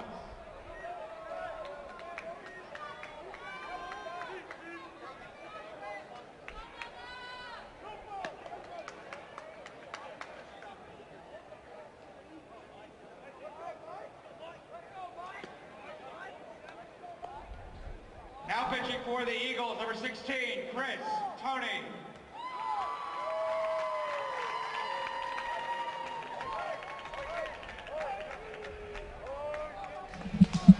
Left fielder. All right, welcome back. As we're taking a look, we have a new pitcher, and we're checking to see who the new left fielder is. Left fielder's Anderson. Right fielder. So Ryan Anderson moves from center field to left field. We'll have to see who the new center fielder is now. Miguel Fajardo's still in right field. Okay. And we have a new pitcher. That's why we have a new left fielder and a new center fielder. Chris Toney moves from left field to the pitcher's mound. That'll be it for Eric Hinostroza. Hinostroza's in center field now. Okay, thank you. So again, just to recap, Ryan Anderson now in left field, Eric Hinostroza in center field, and Chris Toney has moved from left field to the pitcher's mound. That'll do it for Eric Hinostroza on the mound, who pitches 5 innings, allows 4 runs on 7 hits. He walked 3 and struck out none.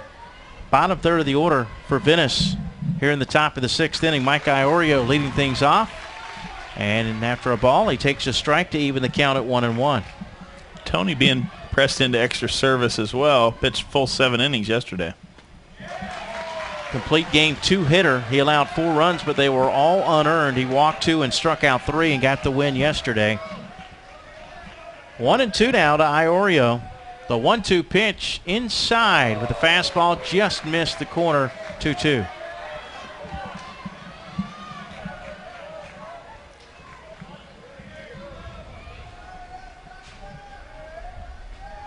The 2-2 pitch.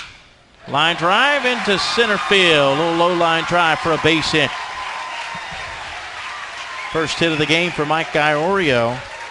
7th hit of the game for the Indians.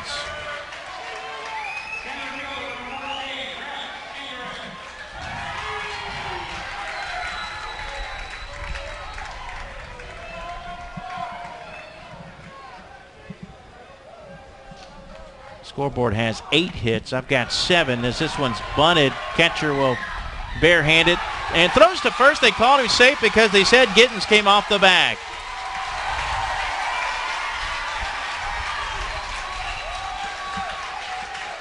Ingrid got down the line quickly. Well, the nervousness that Venice was feeling certainly has subsided. They're feeling much better right now than they did during the middle of last half of inning.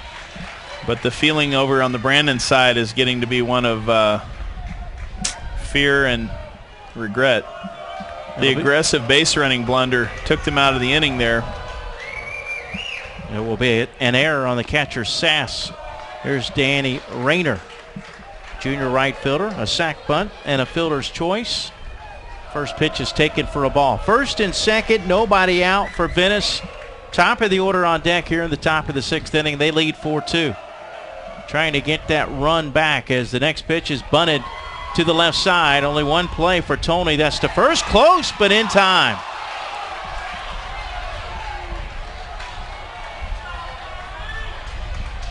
The second baseman, Sullivan, covering the bag. 1-4, sacrifice bunt, moves the runners up. Back to the top of the order. Sophomore catcher Mike Rivera looking for his first hit today. In fact, his first hit in the tournament. He went 0 for 2 yesterday. Tony works from the windup now. His first pitch, a breaking ball outside, ball 1.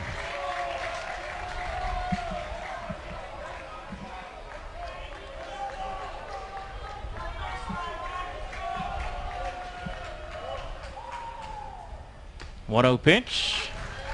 That's called a strike. Well, a lot of holes out there simply because the infield drawn all the way in. Balls, anything down the lines is going to get through. 1-1 pitch is there for strike 2. Venice with 4 runs on 7 hits. They've committed 1 error. Brandon with 2 runs on 6 hits. They've committed. Ooh, close one there. They've committed 2 errors. 2-2 now. The 2-2 pitch outside, a little high, 3-2. Grant Banco on deck. He had an RBI single in the 3rd. Also drove in a couple yesterday. Infield playing in on the grass now. The 3-2 pitch. Outside, ball 4. Well, the most dangerous hitter in my mind right now is now coming to the plate. Number 9. Grant Banco. Looking like money in the bank to me. Banco has been a clutch hitter in the postseason. Coming into the tournament, he had 2 big RBIs in each of their previous 2 games. And then yesterday, Banco went 3 for 3 with an RBI. Today, he has gone 1 for 3 with an RBI. He bats with the bases loaded and 1 out. And the first pitch is almost a wild pitch. Great save by Sass. Stretching out to get that one. 1 ball, no strikes, 1 out. Bases loaded for the Venice Indians. They lead by 2 runs, and that one is lined right to the second baseman, who flips it to Feist at shortstop, covering the bag. A double play takes him out of the inning. You can't hit a ball more on the nose. Just hit it right at him. No runs, 1 hit, 1 error, and a couple of runners, 2 runners left on base. We head to the bottom of the 6th inning, 4-2. Venice leads Brandon here in the Class 7A state championship game. Highest performing, the most durable surface on the planet. Field Turf, the ultimate surface experience.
Welcome back to Digital Domain Park here in Port St. Lucie, spring training home of the New York Mets. We head to the bottom of the 6th. This is a Class 7A state championship game. Venice leading Brandon 4-2. Indians looking for their second state title. Brandon trying to win their first. Coming up next is the 8A state championship game. Mark will join Marty Palman. Coming up next, it will be Spruce Creek and Miami Columbus, a matchup of two nationally ranked top 15 teams. As this one is bunted foul by the leadoff batter here in the bottom of the 6th inning, Chris Toney, now the pitcher. Toney 1 for 2 today. Well, Hammond living a charmed life there. That ground ball, there was probably no chance of a play at first base. The runner took off, gave an opportunity for shortstop Guthrie to throw to his brother for the tag out just before the runner from third had plated. So the run did not score. The inning was over, and the 2-run lead is protected. And they got out of a big jam in the top of the 6th inning. Let's see what they can do here in the bottom of the 6th. The 0-2 pitch to Chris Toney. Swing and a foul tip. Held on by Rivera for the first down of the inning. I tell you, it's going to be tough against Cooper Hammond. Can't tell you how hard it is to lay off that pitch. It comes in at your, basically at your hip, and then it starts breaking, and you know it's breaking over the plate, but until you're certain it's going to be a strike, your whole body and hips have already pulled off the plate. You really don't have much left to hit it with. The 1-out pitch to the next batter, Adam Sass, hit to second, and a nice play by Mike Nod, who fields it right at the bag, throws across his body and throws him out. Beautiful web gem. Made that look easy. That was not an easy play. So 2 outs, and that'll bring up Michael Caballero, the DH. He is 1 for 2 in the game. And as what Hammond does is throws strikes and lets his defense go to work for him.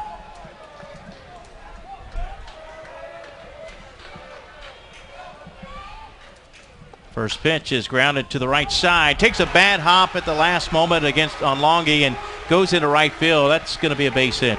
Longy had a beat on it. He's upset with himself. Ball hopped up higher than his shoulder, got past him.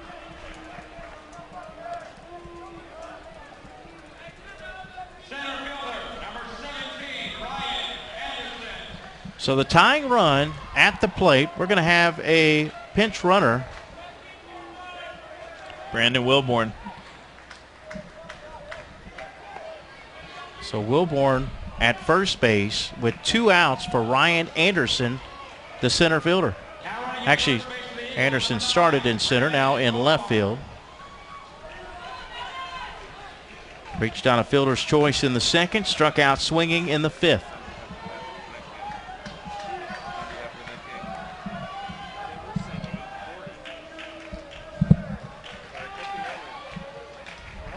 The first pitch swung on, got a piece of it and fouls it off at home plate. Strike 1. Bottom of the 6th inning, 2 outs. Brandon down to their final 4 outs. They're in the Class 7A state championship game. They trail by 2.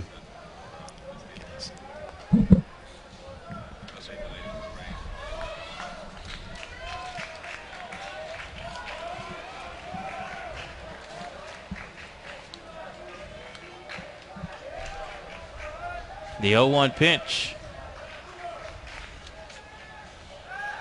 Throw to first, not in time.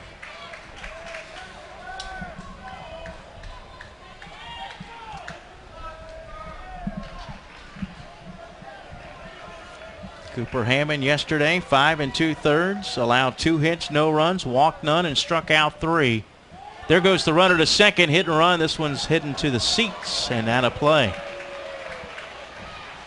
No balls and 2 strikes now. Sometimes the movement from first base to second base, the stolen base isn't as important as moving the fielders to open up the hitting lanes.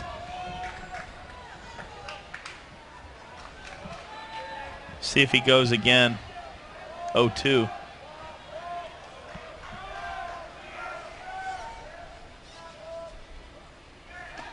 Pitch is taken outside. Throw to first. Close, but not in time. Umpire right on top of the play. Saw it all the way. Bang, bang. Close, but not quite. Wilborn leads off of first. The 1-2 pitch, there goes the runner. Swing and a miss, he struck him out. Couple of strikeouts in the inning for Cooper Hammond. And that will end the threat for the Brandon Eagles in the bottom of the 6th inning. No runs, 1 hit, no errors, and 1 runner left on base. We head to the final inning. Venice trying to win their 2nd state title in baseball and school history. They lead it 4-2 over Brandon here on the FHSA Network.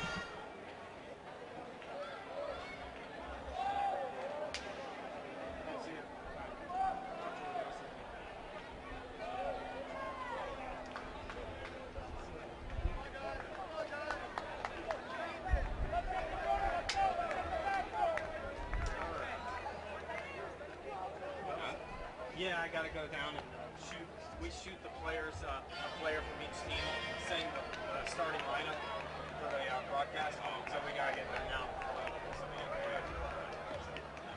All right, see you in a bit.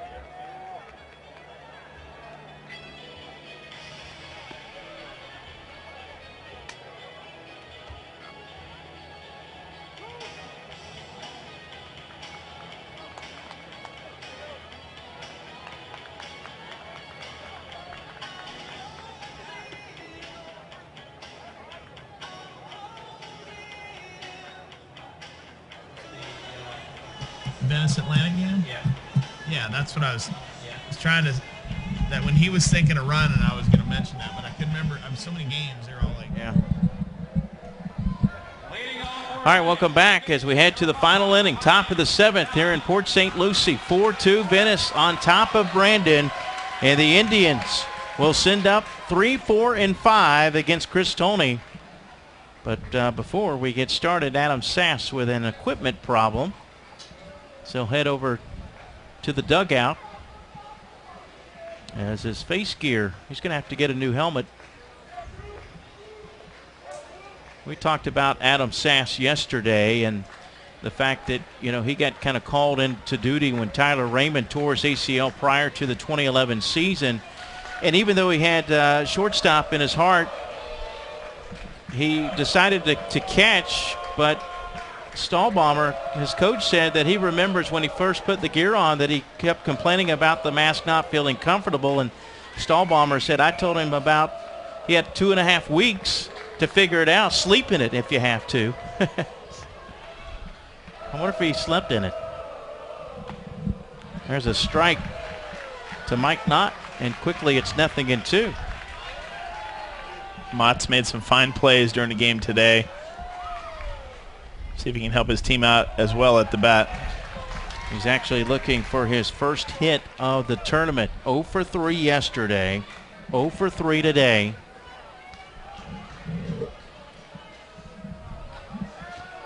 The 1-2 pitch in the dirt ball, 2-2. We had a saying back in the day on that pitch like that, gotta wear it. You want to get on base any way you can in these games. Each team with 7 hits, but Venice with 2 more runs. Swing and a miss. Looked like he tried to hold up, but he went too far around. He chased the changeup. Tony pulled a string on him there. 1 out for Brandon Elmy.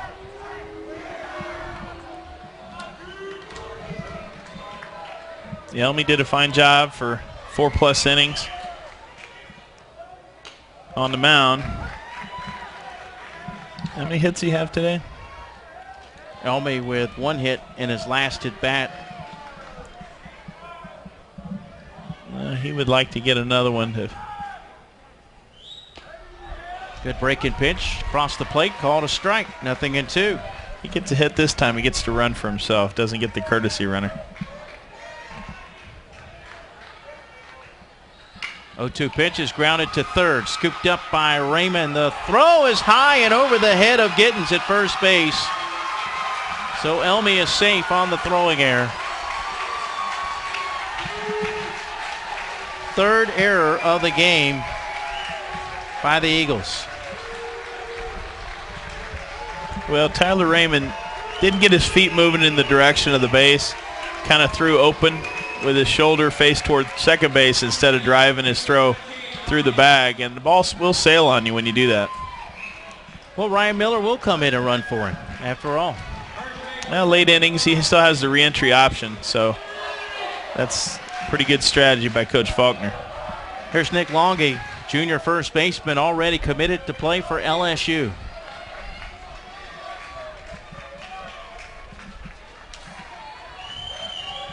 One out with a runner at first. Outfield playing off the lines. Swung on and hit to third. This could be two. To second for one. Back to first. No, he's safe. 5-4, fielder's choice. Just not quite precision enough on that double play ball. They got the lead out. 2 outs. And here's Kevin Guthrie.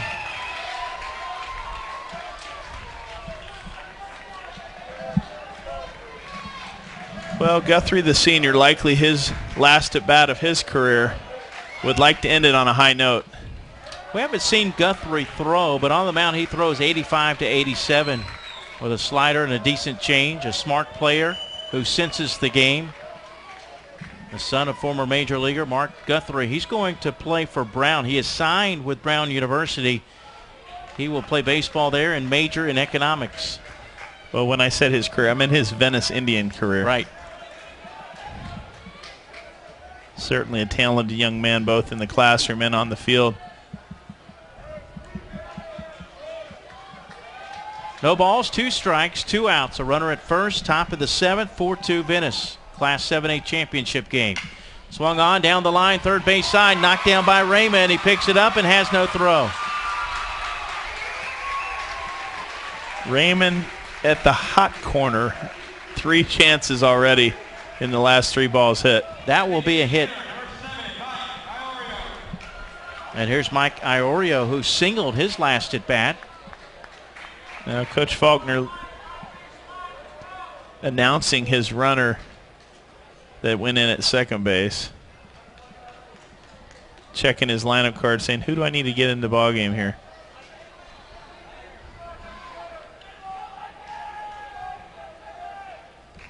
There's a little confusion. I think Coach may believe that he can switch runners, but well, he is going to put in a runner. Colton Leitner will go in and run at second base.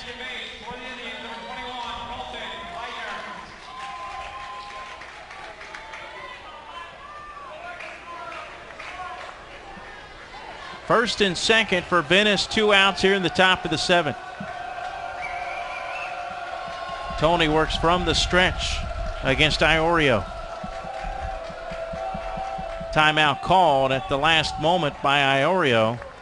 I don't imagine it's going to come back to bite him, but what Coach Faulkner's done is he's burnt one of his courtesy runners by putting him in the game and now replacing him with his second courtesy runner, who's now in the game. So next time, if Mike Rivera gets on base, he will either run for himself or we'll use someone else off the bench to run for him. That one's grounded foul, first base side.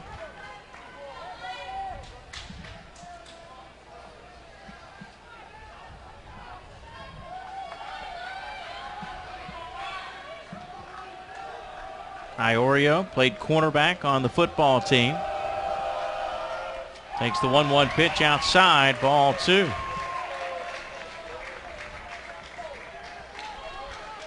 Says a lot about a program that the starting quarterback will want to be out there in the spring instead of running off to the beach.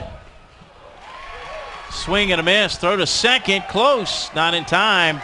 Feist thought he was out at shortstop.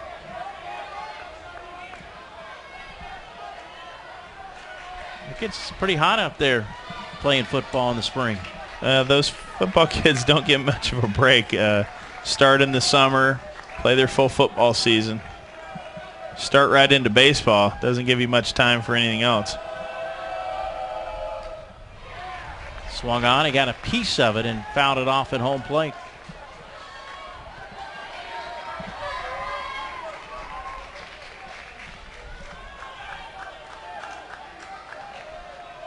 But it's And much easier to make the decision to come out when you're going to play for a state championship team.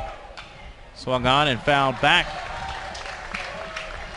Well, he's done with football. He's a senior, so he doesn't have to worry about missing spring practice to play baseball. But I would imagine that there may be some other guys who are. But how can you not? How can you not play for a baseball state championship? You can play football in the fall.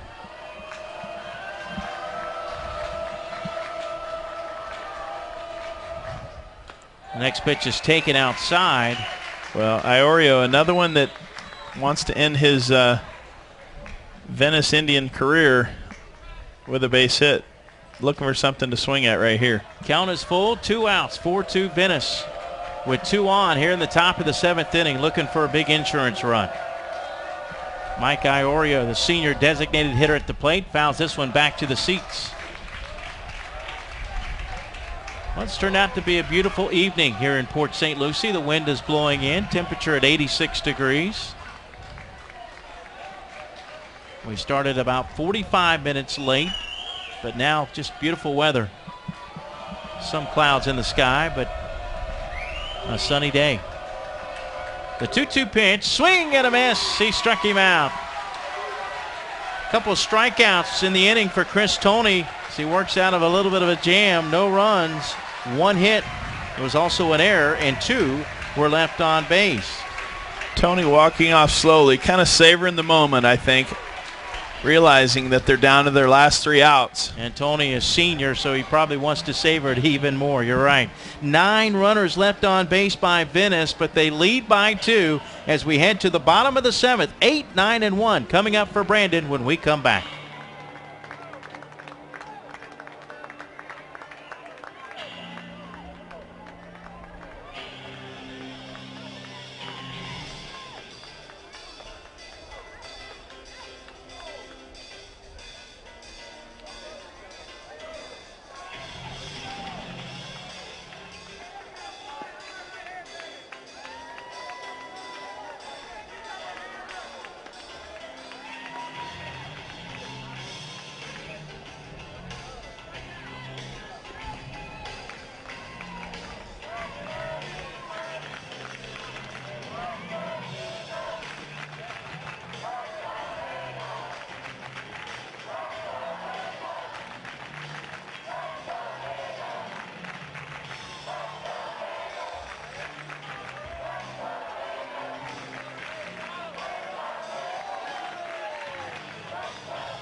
Batters 8, 9, and 1 coming up for the Brandon Eagles here in the bottom of the 7th inning against Cooper Hammond.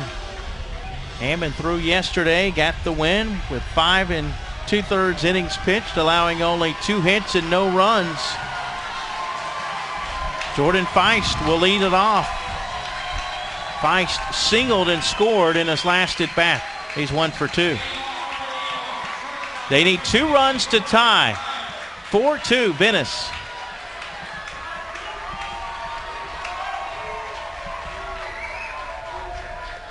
The first pitch from the submarine style. Cooper Hammond there for strike 1. Well, if you're Coach Stahlbaumer, you let them know, hey, we can't get runs until we get base runners. Let's get some base runners. You guys get out there, set the table. 3 strikeouts for Hammond. His 0-1 pitch. That one's hit to second. Knott scoops it up, throws to first, and Venice 2 outs away from their 2nd state title in baseball. Mike, we've already received the starting lineups for tonight's 8A contest. Looks like a starting pitch-up matchup of number 9, Luis Collazo versus number 10, Griffin Fuller. Fuller for Spruce Creek, Collazo for Columbus. That game was scheduled to start at 7:05, but we had a 40-minute delay in this one. So that game will start approximately 40 minutes after the conclusion of this one, 40 to 45 minutes. Here's the number 9 hitter in the order, Miguel Fajardo. Swings and misses at the first pitch for strike 1. Fajardo 1 for 2, singled in his last at bat. But Cooper Hammond has faced 7 batters, and he has only allowed 1 base runner. as that one hit a slow roller third base line, but now it hooks foul. 0-2 to Fajardo. Top of the order on deck. You have to forgive me for being so enamored, and I'm just in love is probably the best word with the way Hammond is going after these hitters. Just pounding the strike zone, daring them to hit him.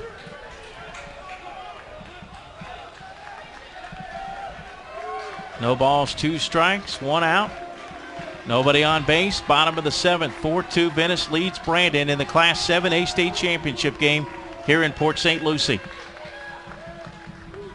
The 0-2 pitch. There's the frisbee. And he chased it out of the strike zone. 2 outs. Eagles down to their final out. 4 strikeouts for Cooper Hammond since coming on in relief in the 5th inning. Well, if there were an award at this point, I would be nominating Cooper Hammond for most outstanding player of this championship tournament for his division, 7A. Here's Tyler Raymond. First pitch is a strike. Raymond had a base hit and an RBI in the 5th. He's 2 for 3 today. Everyone standing. The 0-1 pitch. That one is bounced foul. Third base side, 0-2. Down to their final strike. No balls, 2 strikes, 2 outs here in the bottom of the 7th inning. 4-2. Venice leads Brandon. Not a Venice fan on their seat at this moment. The 0-2 pitch. Across the plate, but maybe a little bit high for ball 1. Most of the Brandon fans are sitting, meanwhile. Waiting for something good to happen to get excited about. The 1-2 pitch. Swung on and hit down the right field line, but it hooks foul over towards the bullpen. That was the breaking ball that to a left-hander starts out over the middle of the plate, but breaks in. Raymond did a good job of getting the barrel on the bat, but the only place he could hit it was foul.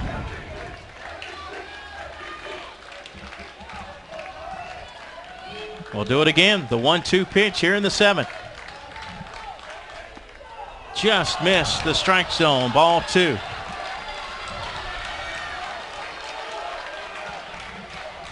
Two balls, 2 strikes, 2 outs. Bottom of the 7th inning here in the 7A title game. 4-2. Venice leads Brandon. The 2-2 pitch. Got a piece of it and stays alive, fouling it off at home plate.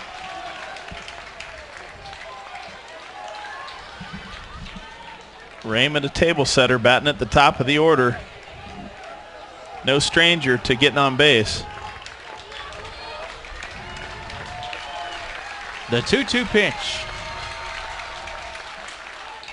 Got a piece of it again. Hits it over to the third base dugout. Spoiled another one.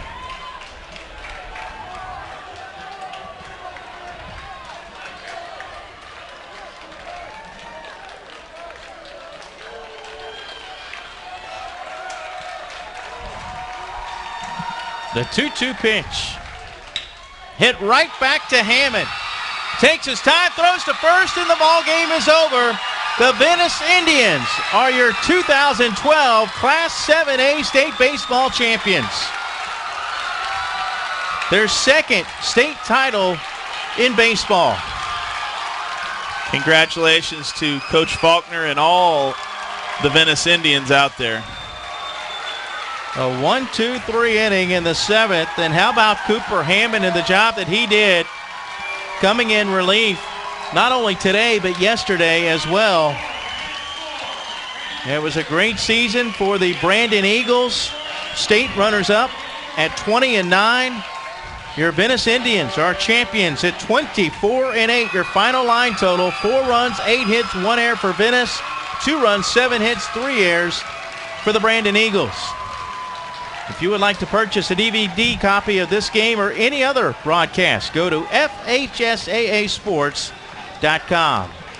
Stay tuned. The award ceremony is coming up next For our producer, Keith Gamble, and for my broadcast partner, Mark Schanbach, thanks to our entire Play On Sports crew, I'm Mike Rideout. Once again, the final score, Venice 4, Brandon 2, Venice, your Class 7A state champion.